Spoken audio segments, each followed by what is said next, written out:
اگر آپ اس وقت میں صحیح کھیل کھیل گئے تو یقیناً پیسہ ہی پیسہ آپ کا مقدر ہوگا۔ بسم اللہ الرحمن الرحیم، السلام علیکم ورحمۃ اللہ وبرکاتہ۔ عثمان پوڈ لاگز میں ایک نئی قسط کے ساتھ آپ کی خدمت میں حاضر ہیں، اور آج کی جو قسط ہے یہ انتہائی انٹرسٹنگ ہونے جا رہی ہے، کیونکہ یاد رکھیے ایسا زمانہ آ چکا ہے کہ اگر ہم یہ کہیں کہ فی زمانہ پیسے کے بغیر زندگی کا تصور ناممکن ہوتا چلا گیا ہے تو اس میں بھی کوئی شک نہ ہوگا۔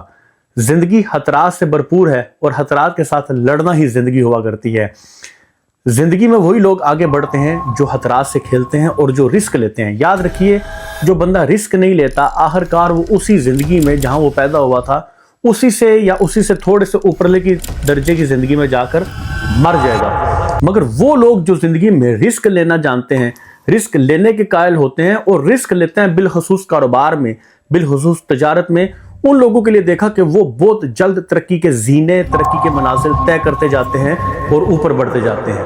جی ہاں، میری مراد یہ ہے کہ اس وقت آپ جانتے ہیں دنیا میں جو کروشل سچویشن جاری ہے ایران اسرائیل امریکہ کی وار کی وجہ سے، کہتے ہیں کہ کسی کی خوشی کسی کا غم اور کسی کا غم کسی کی خوشی ہوا کرتا ہے۔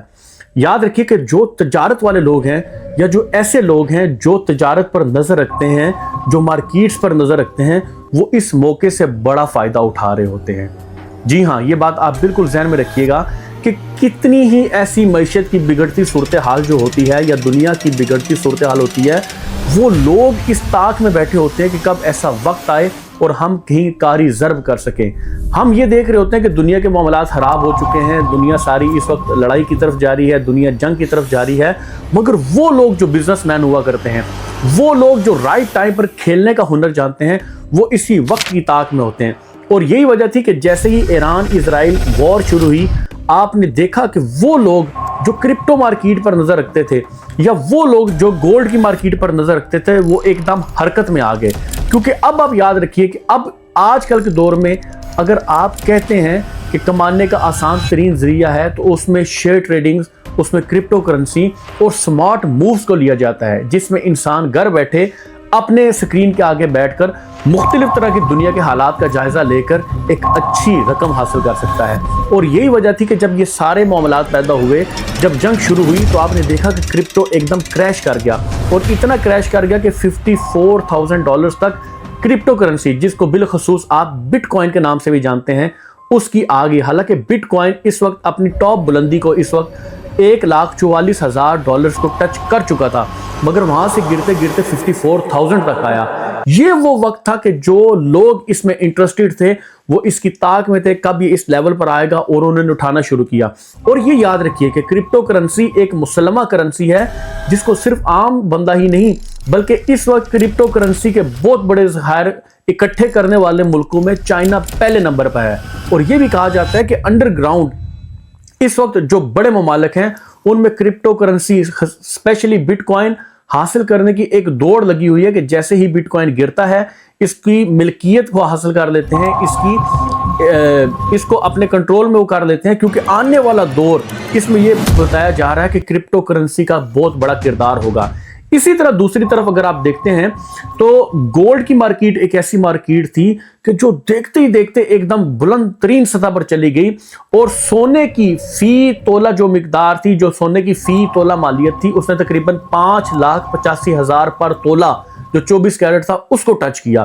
ابھی یہ جو آپ کا سونا ہے تقریباً 4,96,000 5,05,000 اس کے ارد گرد گھوم رہا ہے، اور ڈیلی بیس پر لوگ ٹریڈنگ کرتے جا رہے ہیں، جس کی وجہ سے ان کو ایک اچھی خاصی ارننگ ہو رہی ہے۔ بات کرنے کا مقصد یہ ہے کہ لوگ ایک طرف پریشان ہے، سونا اوپر چلا گیا، کرپٹو کرنسی گر گئی، مگر وہ لوگ جو اس کا ہنر جانتے تھے انہوں نے کیا کیا، انہوں نے ساتھ ہی کرپٹو کرنسی کو اٹھا لیا، کیونکہ 1,44,000 والا شیئر کتنے پہ آ کے بکا؟ $54,000 پر۔ اور اسی طرح جو سونا 4 لاکھ 4.25 لاکھ پر چل رہا تھا 5,85,000 تک چلا گیا۔ تو یہ وہ سارے لوگ حرکت میں آئے جو سمارٹ موو کھیلنے کے عادی تھے، انہوں نے ایسا کھیلا اور ایک اچھا خاصا پیسہ اکٹھے کرنے میں کامیاب ہو گئے۔ مگر تیسری طرف ایک اور قوم بھی تھی۔ وہ قوم کون سی تھی؟ کیونکہ آپ جانتے ہیں کہ ایرانی جو اس وقت کرنسی ہے اس کی مارکیٹ ویلیو پاکستانی روپے کے مقابلے میں کچھ بھی نہیں ہے، مگر لوگوں کا یہ ذہن تھا کہ جنگ کے بعد جب حالات بہتر ہوں گے تو یہی ایرانی کرنسی آج کل یا کچھ عرصہ بعد ایک بہت بڑی مالیت کی کرنسی بن جائے گی. تو اس لیے یہ سمجھے کہ لوگوں نے کروڑوں کی تعداد میں جی ہاں اگر آپ تھوڑے سے پاکستانی روپیز اکٹھا کریں گے 1000 میں یا لاکھ میں تو وہ کروڑوں ایرانی مالیت کے بن جائیں گے. مگر اسی طرح انہوں نے ایرانی اتنے ریال اکٹھے کر لیے تاکہ جب یہ دوبارہ واپس کرنسی بلڈ اپ ہو تو لوگ اپنے آپ کو ملینئر تصور کریں یا ملینئرز کی صف میں شامل ہو جائیں. مگر ابھی بھی یہ سارا کھیل جاری ہے اور آپ میں سے کتنے لوگ ایسے ہوتے ہیں جو اس میں یہ سمجھ لیں کہ انٹرسٹڈ ہوتے ہیں مگر رسک لینا نہیں چاہتے. یاد رکھیے کہ اگر آپ رسک لیں گے اگر تو آپ کا صحیح رسک لگ گیا تو آپ کے وارے نیارے ہو جائیں گے, اور اگر آپ بالفرض کہتے ہیں کہ آپ کا رسک ڈوب گیا تو بہت کچھ آپ کو سیکھنے کو مل جائے گا. زندگی انہی لوگوں کی ہوتی ہے جو رسک لیتے ہیں. رسک لیں, آگے بڑھیں.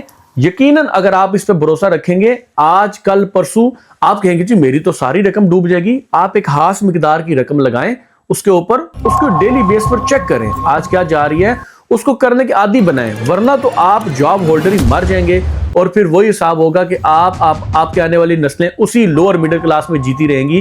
اگر آپ اپنی کلاس کو بڑا کرنا چاہتے ہیں سب سے پہلے اپنے ذہن کو بڑا کریں, اپنے ذہن کے بعد اپنے دل کو بڑا کریں, اپنے اندر دل گردہ پیدا کریں, رسک لینے کے عادی بنیں. جب آپ رسک لینے کے عادی بنیں گے آپ دیکھیے گا کہ پیسہ کس طریقے کے ساتھ آپ کے پاس آتا ہے. اس بارے میں آپ کا کیا خیال ہے؟ کمنٹس میں اپنی رائے کا اظہار ضرور کیجیے گا. ایک نئی ویڈیو کے ساتھ دوبارہ آپ کی خدمت میں حاضر ہوں گے. والسلام علیکم.